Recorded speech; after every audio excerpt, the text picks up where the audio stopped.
कबीर हरि के नाम बिना ये राजा सब हो, मिट्टी लदे कुम्हार के घास न डाले कोई। ओए होए, जो मालिक ने वचन बोल दिए कि भक्तिहीन आपका राजा भी हो वो गधा बनेगा, और मट्टी लदे कुम्हार के घास भी बाहर खा के आओगे, वहां उसकी कोई सेवा नहीं होती, ऐसी दुर्गति होगी। और जो मालिक ने बोल दिया फाइनल समझ लेना, कभी किसी का भ्रम हो, ये अज्ञान का भ्रम है, इसको हटाने के लिए सत्संग की आवश्यकता है, और सत्संग केवल कबीर परमेश्वर ने ही हमें दिया है, और उसी के आधार से दास आपके सामने उन्हीं का दिया हुआ ज्ञान प्रचार कर रहा है। पुणात्मा, वो परमात्मा स्वयं आते हैं इस तत्व ज्ञान को बताने के लिए, वो प्रत्येक युग में आते हैं। सतयुग में परमेश्वर का नाम सत सुकृत था, और त्रेता में परमेश्वर का नाम मुनिंदर था, मुनिंदर ऋषि, द्वापर में करुणा में, और कलयुग में कबीर देव, कबीर साहब उनका नाम रहा है। पुण्यात्मा,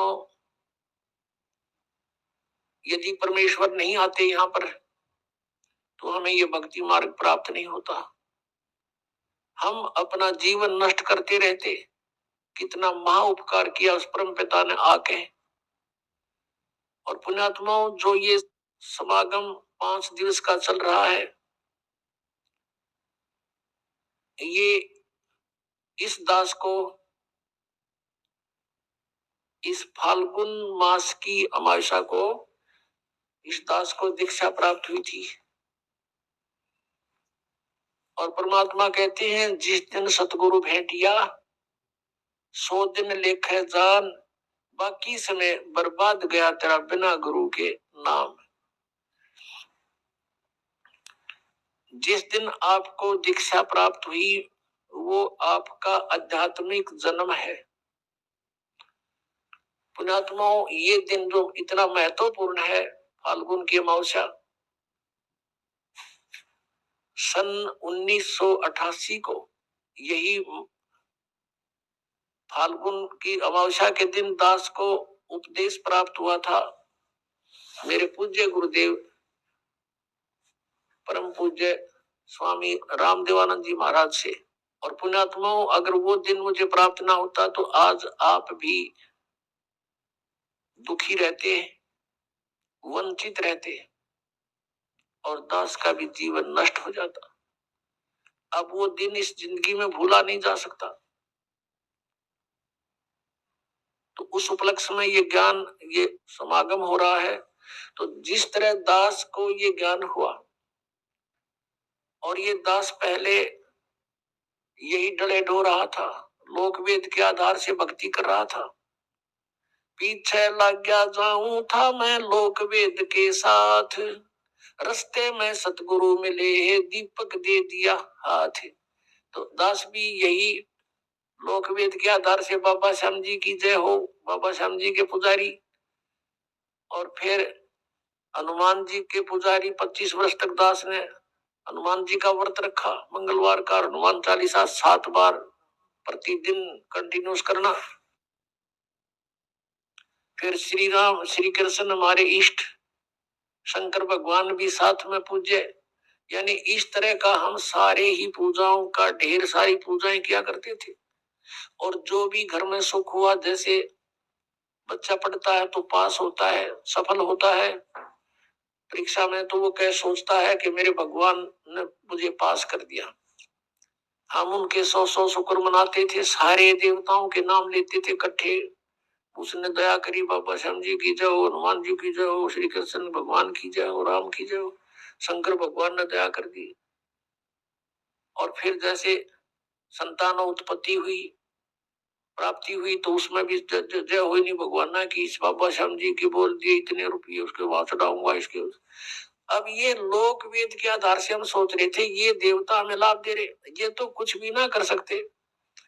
इनके इतिहास, इनकी पावर से हमें पता चला कि ये भगवान तो है, स्वामी है, अच्छी आत्माएं भी है, लेकिन ये हमारे को केवल वर्क डन दे सकते हैं, जैसा कर्म करेगा उतना ही दे सकते, इसमें कोई परिवर्तन नहीं कर सकते थे। आपके अगर पूर्व जन्म में कोई संस्कार अच्छे थे, उनसे आपको लाभ हो रहा था, लाभ ही देंगे ये। आपका कोई पाप कर्म आ गया तो पाप कर्म भी जबरदस्ती आपका भुगवाएंगे, उसमें कोई परिवर्तन ये नहीं कर सकते। अब कबीर देव जो है वो कर सकता है। तो पुण्यात्माओं, ये दास पहले लोक वेद के आधार से अपना जीवन नष्ट कर रहा था। कोई अभाव नहीं था, घर में सब सुविधाएं थी, संतान थी, 2 पुत्र 2 पुत्री, जेई की सर्विस थी दास की, जूनियर इंजीनियर की, और ये सोच रहा था बहुत बढ़िया काम है, ऐसे ही ठीक है। और जब ये अंधेरा हटा, जब बताया कि कोट जन्म तन बरमत हो गए, कुछ ना हाथ लगा रे, कुकर सुकर कर बोरे, कौवा हंस पुकारे, कोटि जन्म तू राजा की, न मिटी न मन की आशा, और भिक्षकों का दर दर घूमया, ये मिला नहीं निर्गुण रासा। इंद्र कुबेर ईश की पदवी, और ब्रह्मा वरुण धर्मराया, विष्णुनाथ के पुर को जाकर तो फिर भी वापस आया। अब क्या बताते हैं कि इतनी अच्छी अच्छी पोस्ट तूने प्राप्त की, इंद्र बना, ब्रह्मा विष्णु महेश तक की पदवी आपने प्राप्त की, और फिर जन्म मृत्यु में। जैसे ये ब्रह्मा कुमारी पंथ है, श्री लेखराज ये सुनार का काम करता था मुंबई में, और वहां कोई सत्संग हो रहा था, इनके गुरु सत्संग कर रहे थे। एकदम इसमें कोई और आत्मा आएगी जो कभी किसी जन्म में वो कोई शिव पद पर रहा था, और वो एकदम बेहोश हो गया, वो आंख लाल लाल होगी, फिर बोलने लगा शिव हम, मैं शिव हूँ, मैं शिव हूँ, भूत बोला। अब जैसे बताओ, एक बार एक गांव का सरपंच मर गया, भूत बन गया, और वो आके किसी में प्रवेश करके बोले, और बैठ के कुर्सी पर का, मैं सरपंच हूँ फलाना, आओ इधर कराओ साइन मेरे। अब वो अब भी अपने आप को सरपंच मान रहा था। तो ऐसे उसका भ्रम था, उसने यू एक अडंगा और पैदा कर दिया, ब्रह्मा कुमारी वाला पंथ। अब भगवान आवे और दूसरे बोल लगा, माइया बोलने लग गया बुढ़िया में। भगवान ने किसी के बॉडी की जरूरत नहीं है, उसका सहयोग लेकर उसको बोले, तो काल का विधान है, स्वयं भी ऐसे ही बोलता है, और इसके देवता भी ऐसे ही किसी में प्रवेश करके बोलते हैं। अब प्रश्न चल रहा है कि हम जो साधना करते थे, इस शास्त्र विधि त्याग का जो मनमाना हम आचरण करते थे, वो साधना हमारी व्यर्थ थी, और वो पूजाएं हमारी ठीक नहीं थी। हम इन साधनाओं को हम ये समझ रहे थे कि इनसे हमें लाभ भी हो रहा है, और हम सुखी हैं। अब बताया कि इंद्र कुबेर ईश की पदवी, और ब्रह्मा वरुण धर्मराया, और विष्णुनाथ के लोक को जाकर तो फिर यहीं पर जन्मा मरा, पशु योनियों में गया, फिर वापस आया। अब परमात्मा बताते हैं, जैसे गीता जी अध्याय नंबर 4 के श्लोक नंबर 34 में कहा है कि अर्जुन, जो तत्व ज्ञान है वो सर्वश्रेष्ठ ज्ञान है। चौथे अध्याय के 32वें श्लोक में गीता जी में कहा कि वो तत्व ज्ञान सच्चिदानंद घन ब्रह्म की वाणी में ब्रह्मणे मुखे, इन्होंने अनुवाद गलत कर रखा है, वहां पर ब्रह्मणे मुखे का अर्थ कर रखा है वेद की वाणी नहीं, सच्चिदानंद घन ब्रह्म। 17वें अध्याय के 23वें श्लोक में इन्होंने ही अनुवादकर्ताओं ने ब्रह्मणे का अर्थ किया है सच्चिदानंद घन ब्रह्म, वहां सही किया क्योंकि वहां विचलित नहीं हुए, यहाँ विचलित हो गए। तो यहाँ इसका अर्थ है कि जो धार्मिक अनुष्ठानों यज्ञों की जानकारी, यज्ञ कहो धार्मिक अनुष्ठान कहो, इनकी विशेष विस्तृत जानकारी सच्चिदानंद घन ब्रह्म ने अपने मुख से आकर बोली होती है, ब्रह्म ने मुखे मुख से, और उस वाणी में जो कुछ लिखा है विस्तृत वर्णन वो तत्व ज्ञान है, और उस तत्व ज्ञान को तत्वदर्शी संतों के पास जाकर समझ। चौथे अध्याय के 32 और 34 का निष्कर्ष है ये, और वो तुझे जो ज्ञान बतावे वैसे तू उस परमात्मा की भक्ति कर। 18वें अध्याय के 62वें श्लोक में कहा कि उस परमात्मा की कृपा से ही तू परम शांति को और सनातन परम धाम को प्राप्त होगा। गीता ज्ञान दाता कहता अपने विषय में चौथे अध्याय के 5वें श्लोक में और 9वें श्लोक में, दूसरे अध्याय के 12वें श्लोक में, 10वें अध्याय के दूसरे श्लोक में कि तेरे और मेरे बहुत जन्म हो चुके, तू नहीं जानता मैं जानता हूं। इससे सिद्ध है कि ब्रह्म की साधना ये ब्रह्म है। और 8वें अध्याय के 13वें श्लोक में कहता है मेरा ओम मंत्र है, नथिंग एल्स। तो इस गीता ज्ञानदाता की साधना ओम नाम के जाप से करने से साधक भी जन्म मृत्यु में और ये भगवान भी जन्म मृत्यु में, प्रभु भी, स्वामी भी। इसलिए ये कह रहा है कि उस तत्व ज्ञान को जानने वाले तत्वदर्शी संत को खोज, फिर वो बताओ वैसे साधना कर। 15वें अध्याय के 1 से लेकर 4 में स्पष्ट किया है कि तत्वदर्शी संत वो होगा जो उल्टे लटके हुए संसार रूपी वृक्ष के सभी विभागों को पत्तों सहित बता देगा, जानता है। उसके पश्चात परमेश्वर के उस परम पद की खोज करनी चाहिए। 15वें अध्याय के 4थे श्लोक में कहा है उस परमेश्वर के परम पद की खोज करनी चाहिए, जहां जाने के बाद साधक फिर लौटकर कभी संसार में नहीं आते। और यहाँ बता रहे हैं कि इंद्र कुबेर ईश की पदवी ब्रह्मा वरुण धर्मराया और विष्णुनाथ के पुर को जाकर तो फिर भी वापस आया। ये क्या साधना खा करी तुमने? कहते तुमने वो वास्तविक way of worship, real way of worship नहीं प्राप्त हुई। शास्त्र अनुकूल यथार्थ साधना तुम्हें प्राप्त ना हुई, जिस कारण से एती उम्र बुलंद मरेगा अंतरे, सतगुरु लगे न कान न भेंटे वो संतरे। किस कारण से तुम ऐसे जन्म मृत्यु में लंबी लंबी उम्र पाकर भी भटक रहे हो कि तुम्हें वो तत्वदर्शी संत नहीं मिले। यजुर्वेद अध्याय नंबर 40 के श्लोक नंबर 10 से लेकर 13 तक स्पष्ट किया है कि कोई तो परमात्मा को जन्म लेने वाला संभवात कहता है और कोई असंभवात के जन्म नहीं लेता, निराकार है।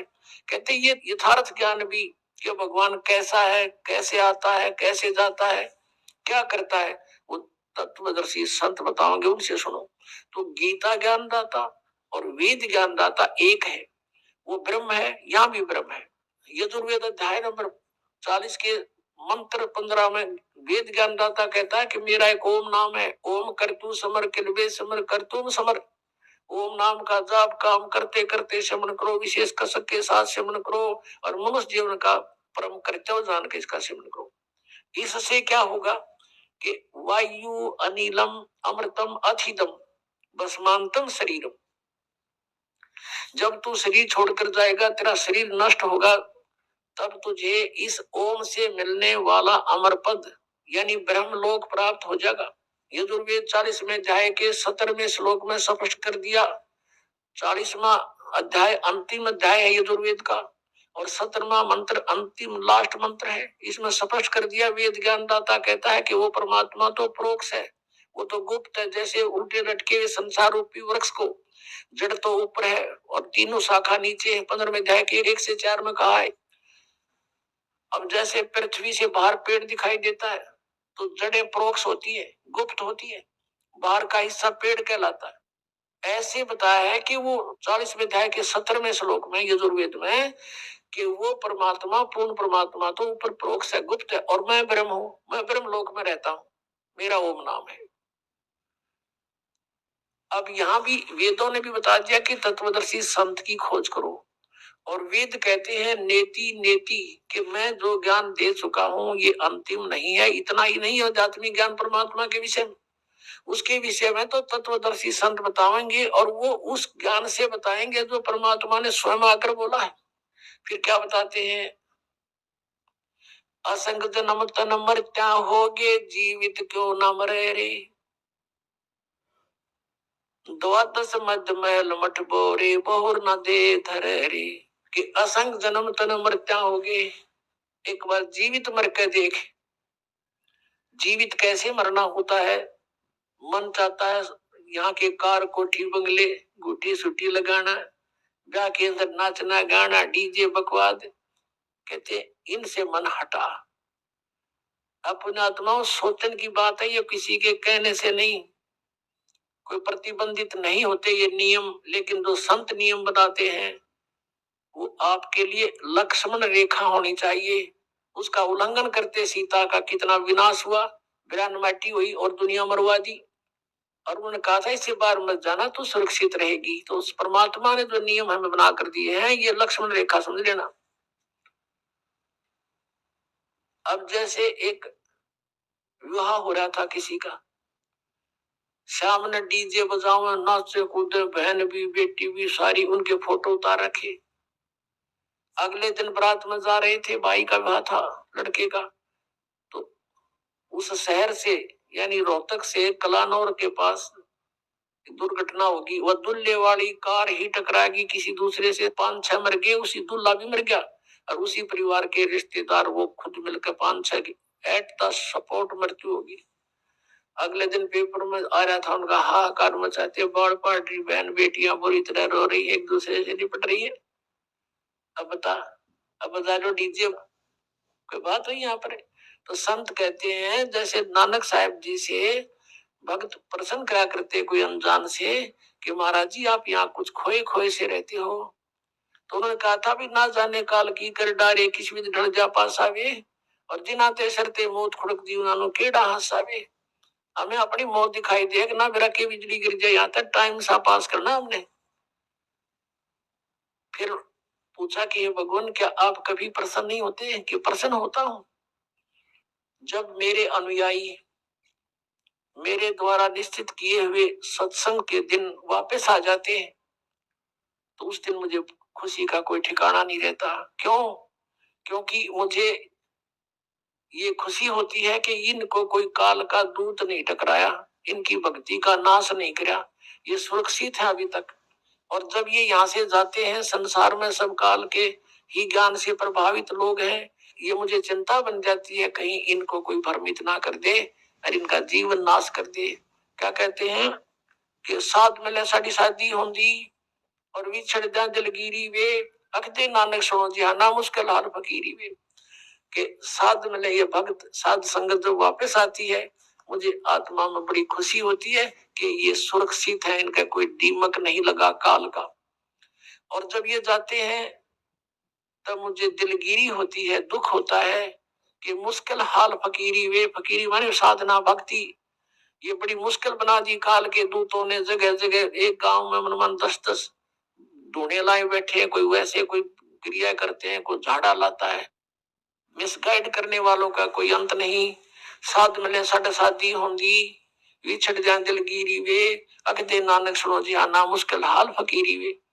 तो क्या कहते हैं कि ना जाने काल की कर डारे किसी भी ढल जा पास आवे, और जिना ते सरते मौत खुड़क दी उनानु केड़ा हंसावे। अब यदि तुम परमात्मा का नाम लो और विवाह करो सिंपल वेद है, और वैसे नहीं लोग दिखावा नहीं। जैसे हम इस बात से परिचित हो तब हम इससे हट सकते हैं। जैसे गीता जी अध्याय नंबर 7 के श्लोक नंबर 29 में कहा है कि जो तत्परम से परिचित हो गया और सारे अध्यात्म ज्ञान से और सभी कर्मों से परिचित हो गया, वही उस परमात्मा के पाने का जरा और मरण से छूटने का प्रयत्न करता है, और नहीं कर सकता। वो तो यहाँ बकवाद चाहता है। तो आपको ये ज्ञान होगा कि आपने किसी से दहेज ले लिया, परमात्मा कहते तुमने उस दरगाह का मैल नहीं देखा और धर्मराज के तिल तिल का लेखा। तो आप किसी से पैसे लेते हो रिश्वत से, चोरी से, या वैसे कोई धोखा दे करके लेकर नहीं देते हो, आपने एक एक पाई पाई का हिसाब देना पड़ेगा। तो हम क्यों अपने सिर में दर्द करें?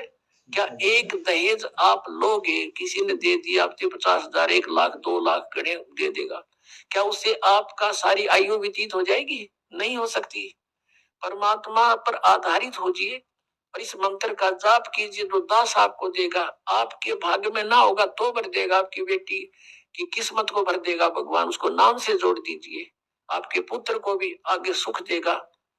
सारी सृष्टि का पालन करता, और क्या आज हम उसी से सीधे संबंधित हो गए? क्या हमें 2 रोटी नहीं दे सकता? और हमें घना नहीं चाहिए। यदि मोक्ष पाना है और जन्म मृत्यु से पीछा छुटवाना है, जरा और मरण से बचना है, तो ये क्रियाएं दास जैसे बताओ ऐसे करना। हमने यहाँ आप कितनी कोठी बना ले, एक कमरे में एक चारपाई पर आपको स्थान मिलेगा, बाकी खाली रहेगी, वो व्यर्थ हुआ।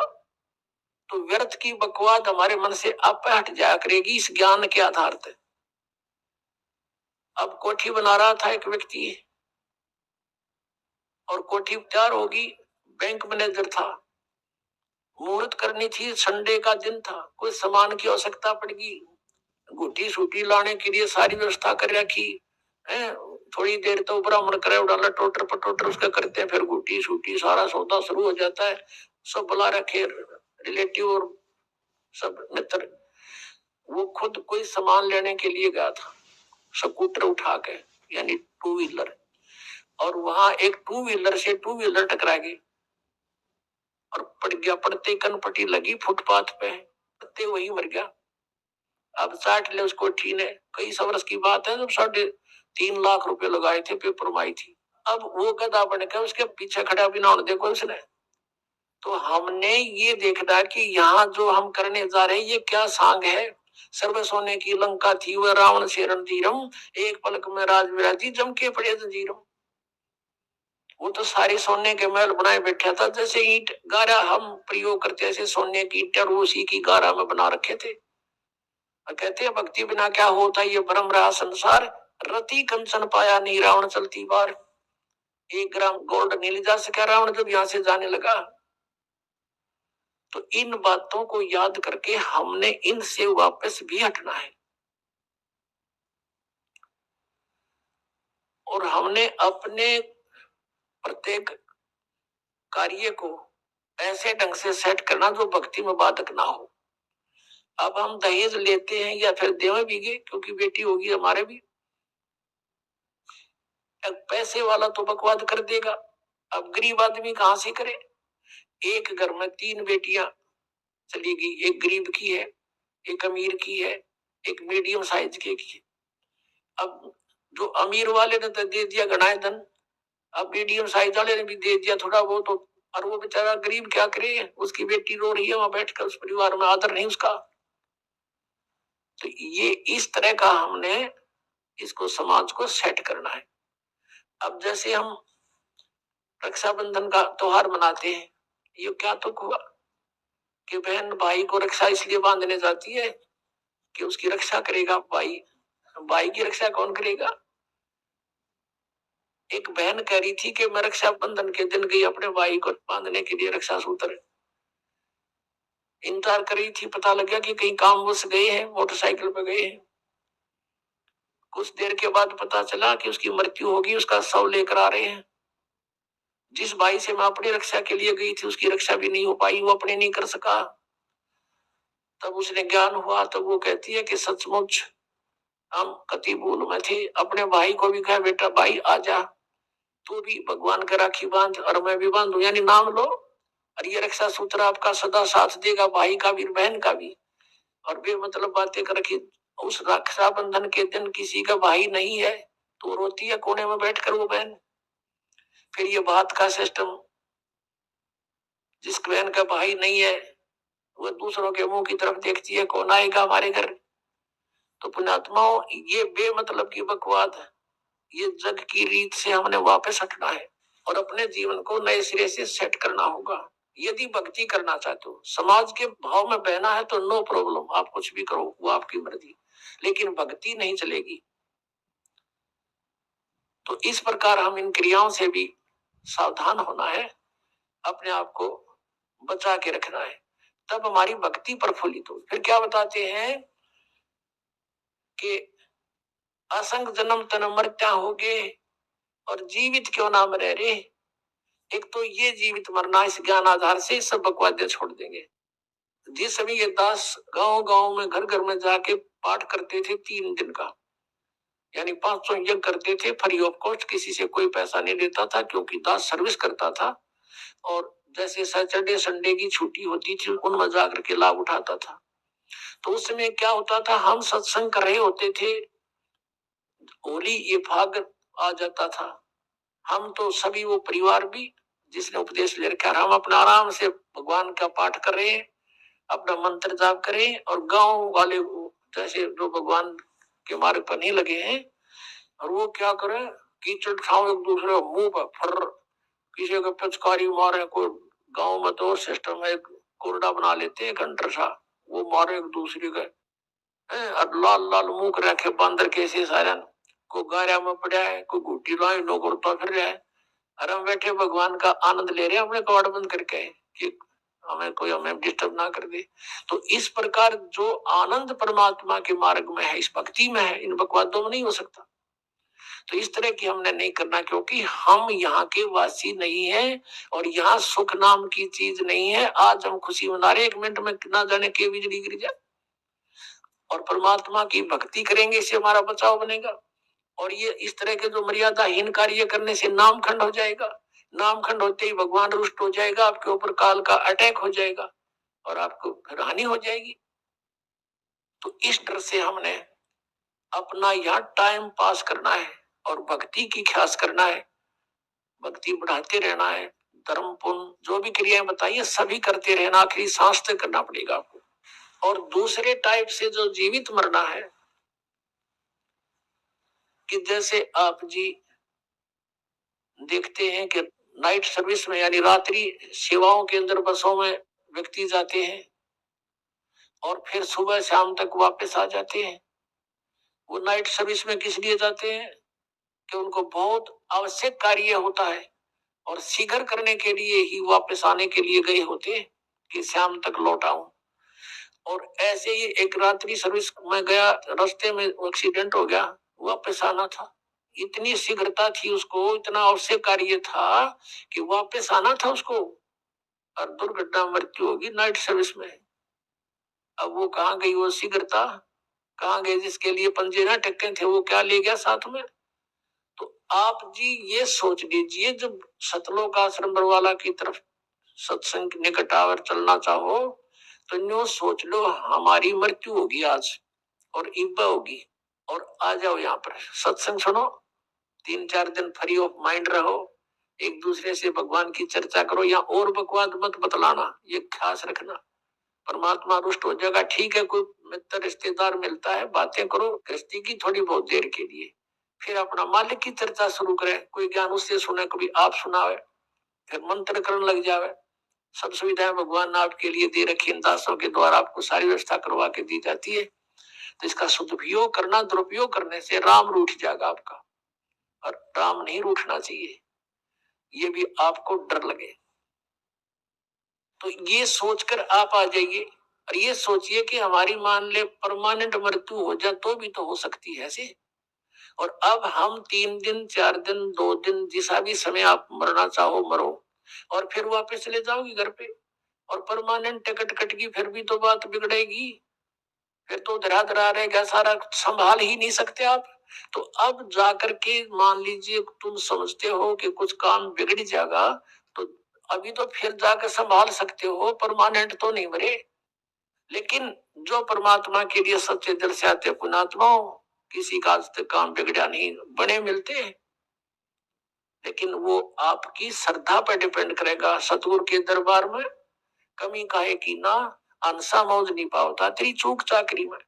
तो इस प्रकार हमने परमात्मा की भक्ति को सुचारू भी रखना। क्या बताया है कि असंग जन्म तन मर्त्या होगे, जीवित क्यों ना मरे रे, और 12 मद महल मठ बोरे, बहुर ना दे धरे रे। अभी तक हमें 10वें द्वार का पता था कि शरीर में 10वां द्वार, 10वां द्वार।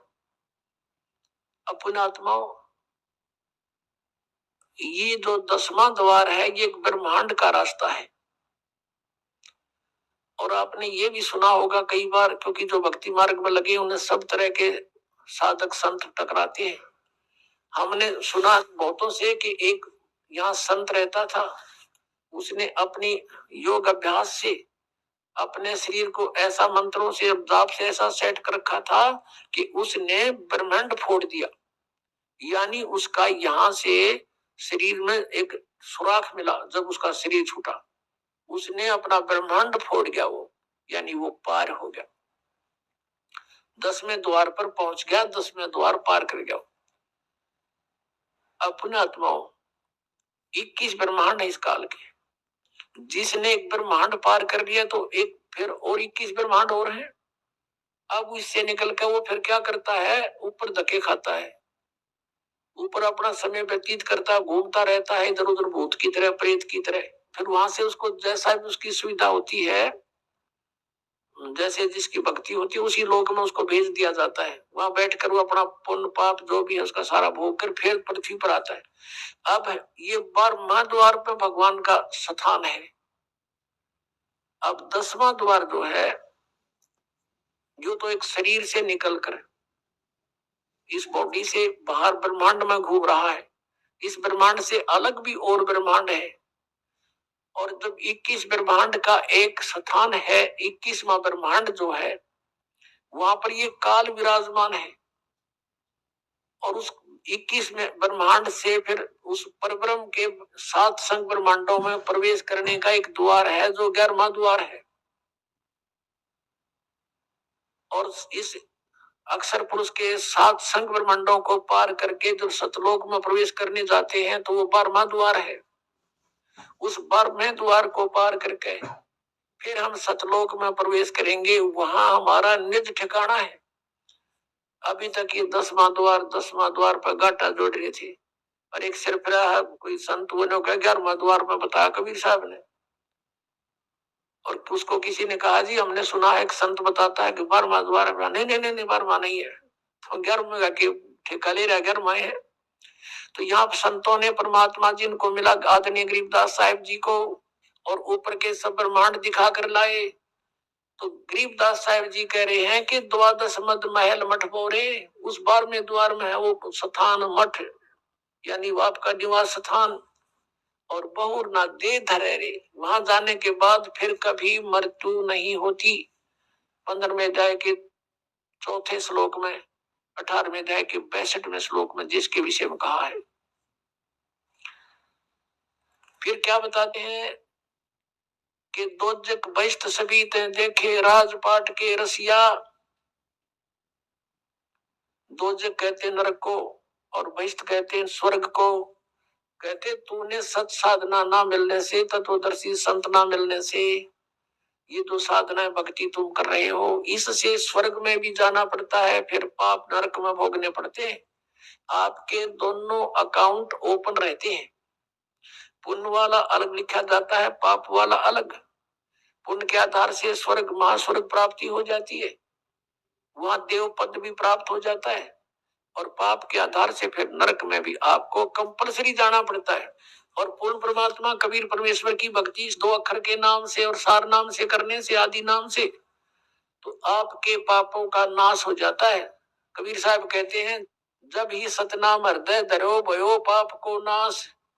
और जैसे चिंगारी अग्नि की वाई पड़े पुराने घास, आपके युगों युगों के संचित कर्म आपके अंतःकरण में लिखे हुए हैं और धर्मराज के दरबार में वो सुरक्षित है।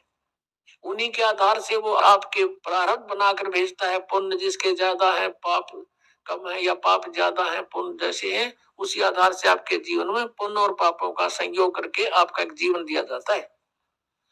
तो पुण्यों के आधार से आपको सुख मिलता है, पाप के आधार से आपको कष्ट आपदाएं आती है। तो परमात्मा जब आपके कष्ट काट देगा आपके प्रारब्ध कर्म के, तो सुख है, सुख शेष रहेंगे, वो पाप नहीं आपको भोगने पड़ेंगे। तो क्या कहते हैं कि जब ही सतनाम हृदय धरो, ये 2 अक्षर का नाम, भयो पाप को नाश। और जैसे चिंगारी अग्नि की वही पड़े पुराने घास, आपके ढेर सारे लाखों टन पड़ा हो सूखा घास, एक माचिस की सीख जलाकर उसमें डाल दीजिए, सबको सवा कर डालेगा, राख बना देगा, चलेगी हवा वो उधर की उधर, पता नहीं कहाँ की कहाँ राख जाएगी, वो फील्ड क्लियर हो जाएगा।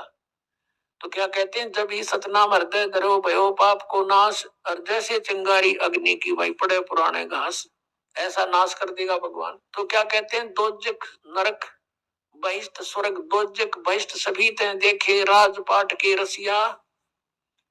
इस राजपाट के सुख को भोगने वाले, इसमें आसक्त अज्ञान प्राणी, और 3 लोक से तरपत नाही ये मन भोगी खसिया। इस मन की ऐसी गंदी आदत है, इसको 3 लोग भी दे दे तो भी इसकी संतुष्टि नहीं। यदि कोई सरपंच बन जाता है सोचता है चेयरमैन बनूं, चेयरमैन बन जाता है सोचे एमएलए की बात बने, एमएलए बनते ही सोचता है मैं मंत्री बनूं, मंत्री बनने के बाद अटकल शुरू कर देता है, बिना दाव लगे मुख्यमंत्री बिना आनंद नहीं, मुख्यमंत्री बनकर सोचता प्रधानमंत्री बनो, इतने टिकट कट जाए, फिर गदा संतरी बने। तो परमात्मा कहते हैं कि 3 लोक से तरपत ना ही ये मन भोगी खसिया, 3 लोक दे दे तो भी इसकी संतुष्टि नहीं। अब क्या बताते हैं, सतगुरु मिले तो इच्छा मिटे, यानी संत मिले तत्व ज्ञान दे तो ये बीमारी हटे जिसके लिए हम जीवन नष्ट कर रहे हैं। सतगुरु मिले तो इच्छा मिटे, पद मिल पदे समाना, चल हंसा उस लोक पठाऊं जो आदि अमर अस्थाना। यानी सतगुरु मिलेंगे तो ये तत्व ज्ञान बताएंगे, इससे हमारी इच्छाएं हटेंगी, इन बकवादों की तरफ नहीं जाएंगे। इंद्र दाराज कागदा विष्टा ना भोगा इंद्राणी नु। जब हमें उस तत्व ज्ञान से परमात्मा के सतलोक के सुख का ज्ञान हो जाएगा, यहाँ की किसी वस्तु में आपकी इच्छा नहीं रहेगी।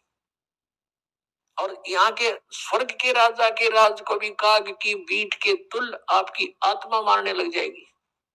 अंतःकरण में ऐसा आपकी भावना बन जाएगी, यह सच्चाई है। जब इंद्र का राज भोगकर फिर गदा अपने आग लगे इसी राज के, तो अपने आप आत्मा स्वीकार करेगी, ये मन हट जाएगा, आपको छेड़ाछाड़ी नहीं करेगा फिर, क्योंकि आत्मा जाग जाएगी। अभी तक हम ये मन बकवाद करके यही फंसाए रखता है कि सतगुरु मिलेंगे तो यह इच्छा मिटेगी। और पद मिल पदे समाना, पद के 2 अर्थ यहाँ पर है।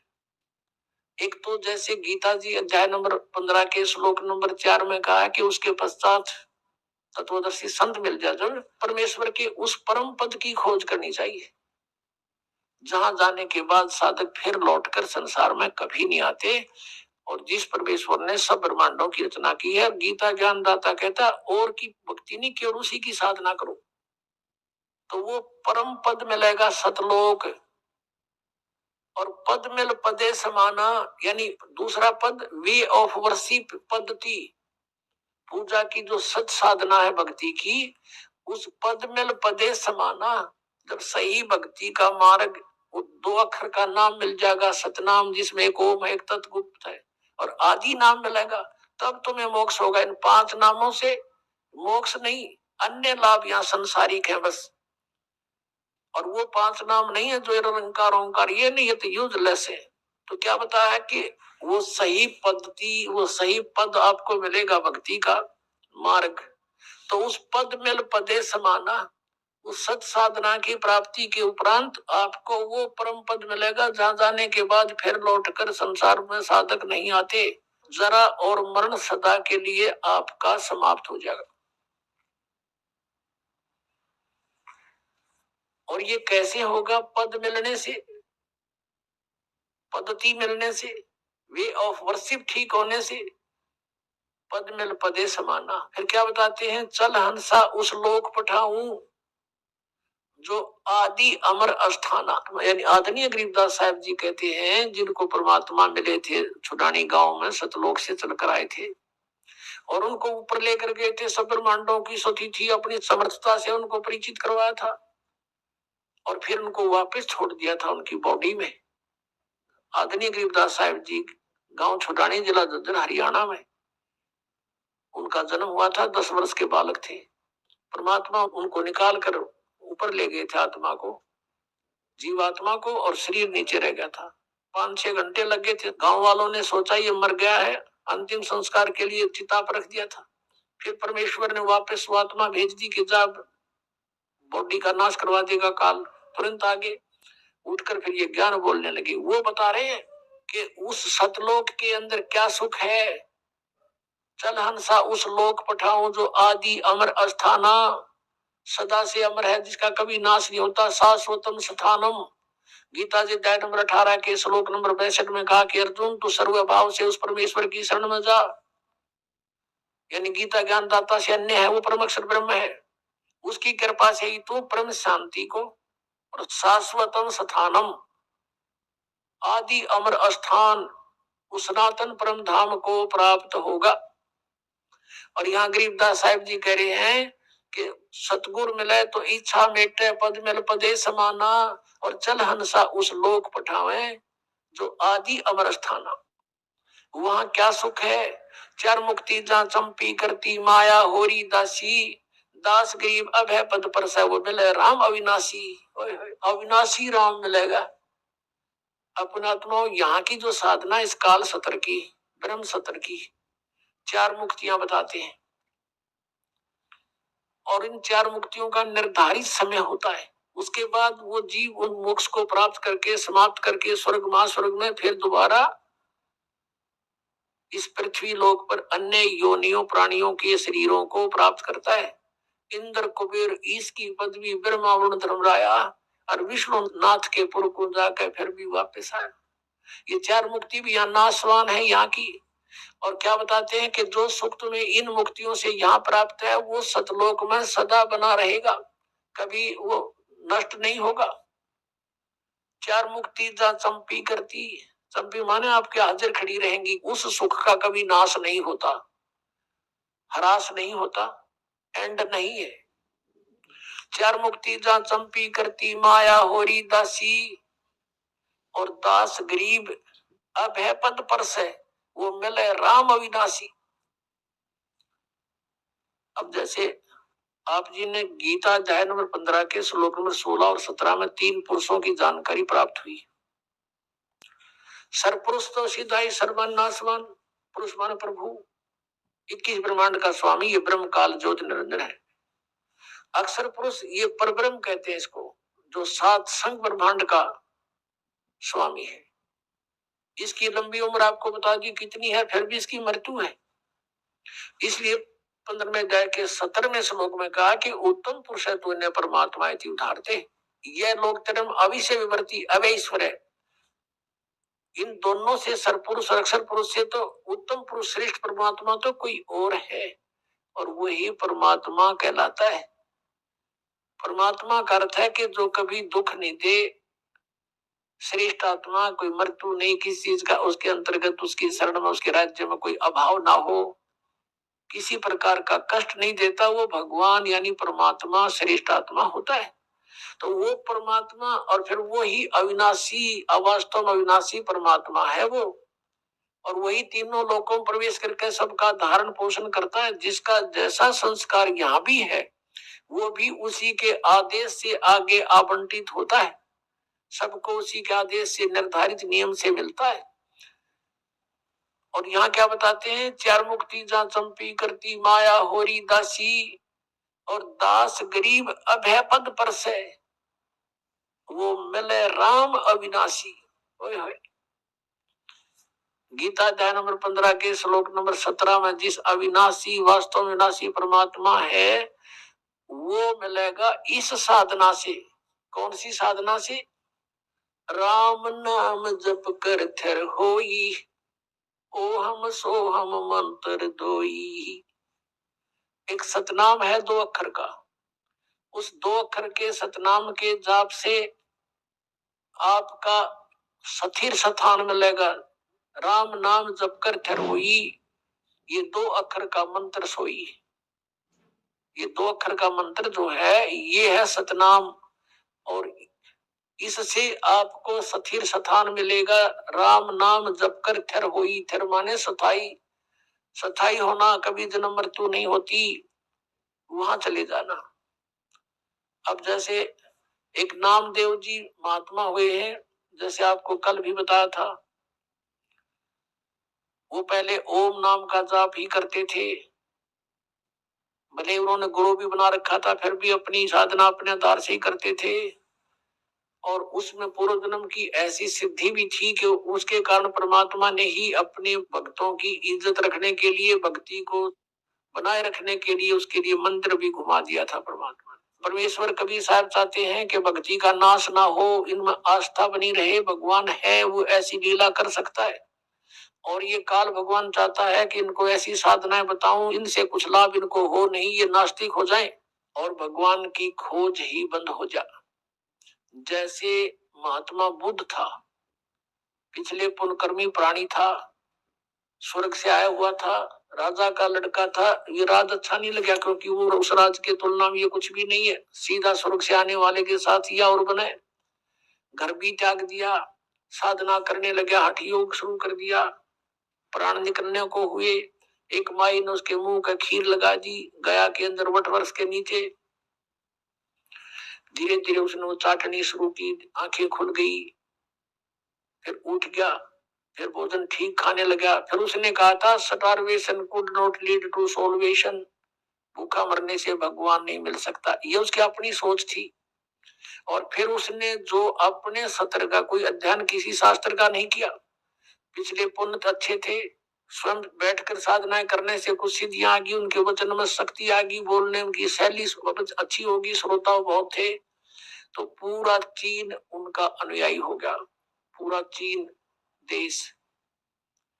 और अनुयायी क्यों हुए थे? भक्ति के लिए, वो भी भक्ति ही कर रहा था। और उनसे बताए गए भक्ति के विधि से, पद्धति से, पद से उनको कोई आध्यात्मिक लाभ नहीं हुआ। और धीरे धीरे वो कति नास्तिक हो गए कि भगवान नहीं है, और पूरे देश में कानून बना दिया कि भगवान की चर्चा नहीं करना।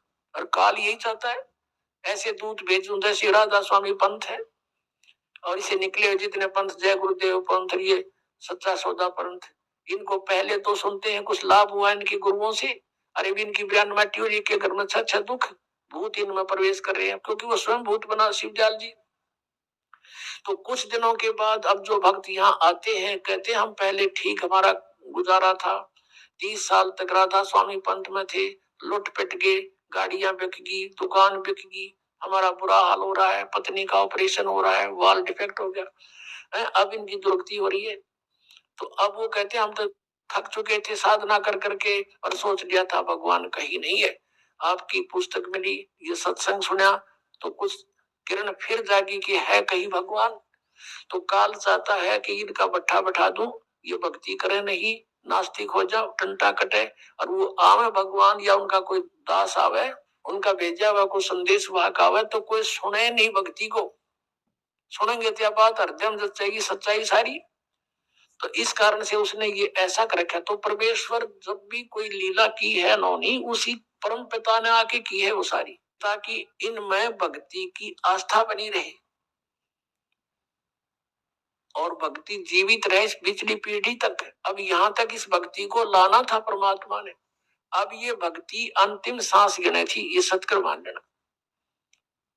और 10-20 वर्ष के अंदर ये सब भक्ति खत्म हो जाती, कोई नहीं राम नाम लेता, और सोच लेते परमात्मा कहीं नहीं है।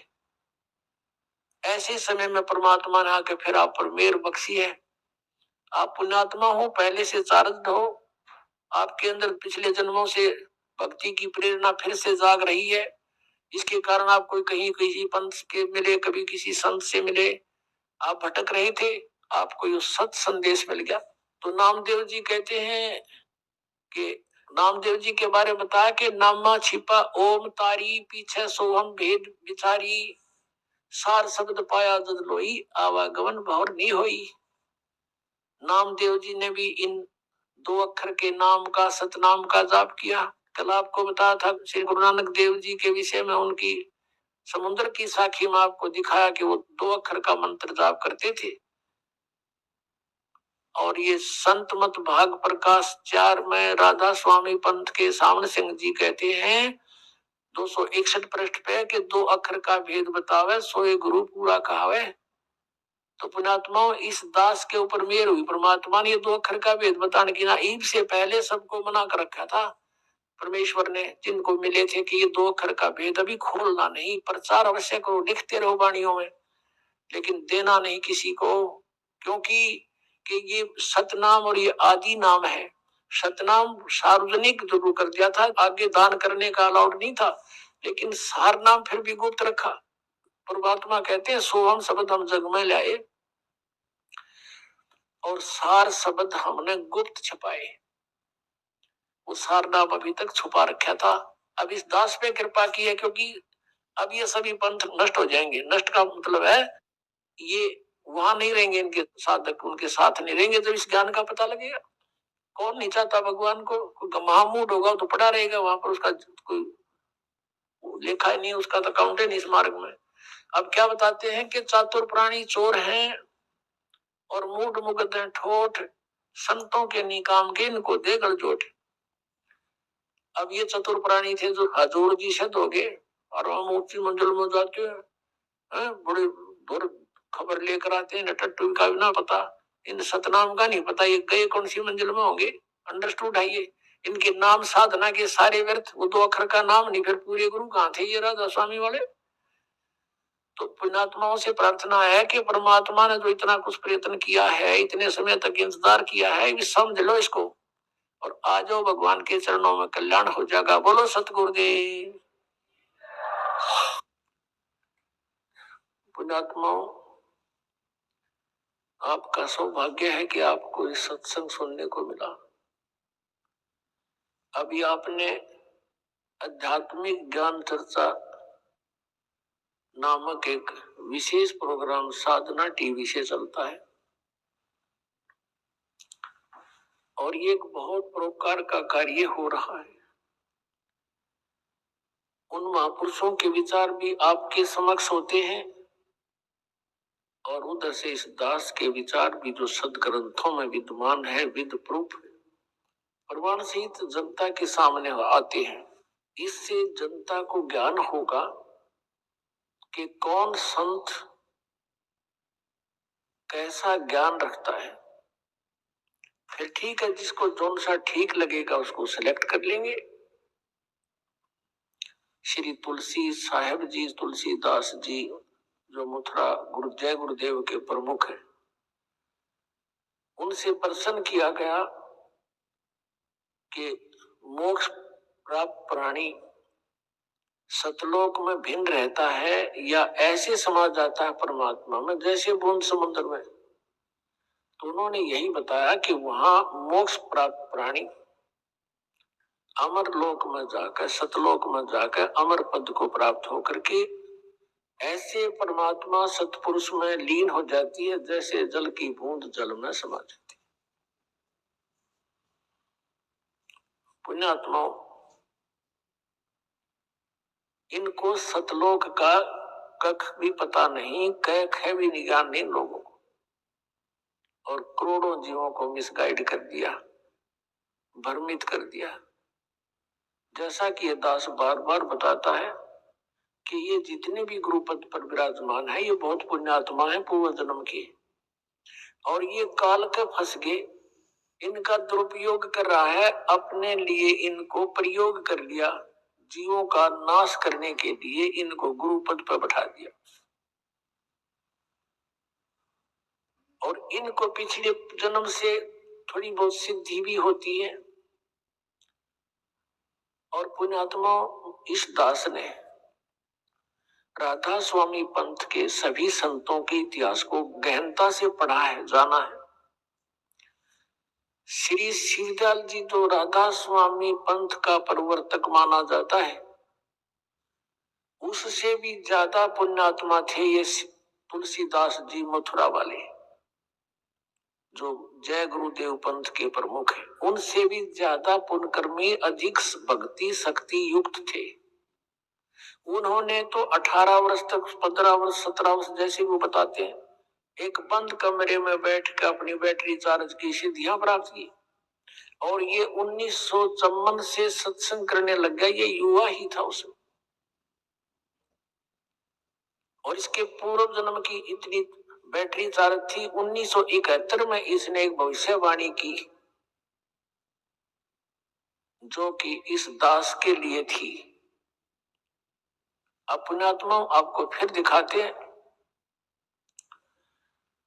कि जो संत, ये मानता होती है उन संतों की जो सच्ची बोल देते हैं।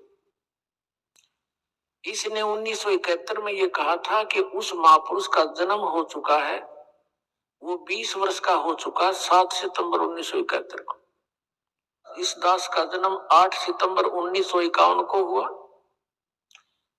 ये आपके पास पुस्तकों में विद्यमान है पहले से ही, कोई यूं नहीं कि इसको देख कर ईब बताने लग गए हो। 7 सितंबर 1971 को दास पूरा 20 वर्ष का हो गया। 8 सितंबर को 21वां वर्ष शुरू हो गया दास का। उसके विषय में इनकी दिव्य दृष्टि काम करे थी 1971 तक,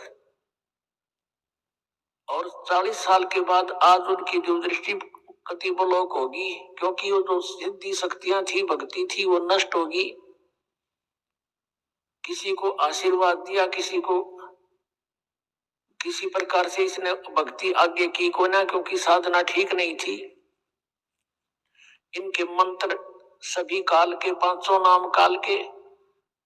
तो जैसे पहले बैटरी चार्ज होती है इन्वर्टर की, वो सब काम करती है, भले ही उसके ऊपर चार्जर ना लगा रखा हो, और वो सब काम करती है। फिर धीरे धीरे बैटरी डाउन हो जाती है और एकदम इन्वर्टर काम करना बंद हो जाता है। कभी झपके मारे, कभी आवे, कभी जा, फिर कति बंद हो जाता है। आज इस जय गुरुदेव पंथ के प्रमुख श्री तुलसी साहिब की वो सतिथि हो चुकी है। आज इसको कख पता नहीं। और 1971 में इसकी दिव्य दृष्टि काम करे थी। इसने क्या बताया है, देखो इसकी महानता है। अपने से अन्य की बड़ाई बड़ा व्यक्ति कर सकता है, सच्चाई वही बोल सकता है।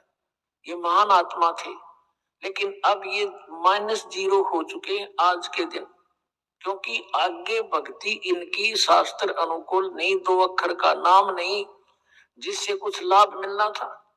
ये 500 नाम काल के जाप करते हैं और औरों को भी दे रहे हैं, और करोड़ों शिष्य बना करके अपने सिर पे इन्होंने बाहर रख लिया। इनको मिसगाइड करने का महा अपराध कर लिया इस महापुरुष ने।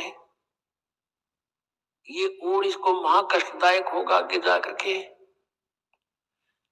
1971 में इन्होंने क्या भविष्यवाणी की, आपके रूबरू कराते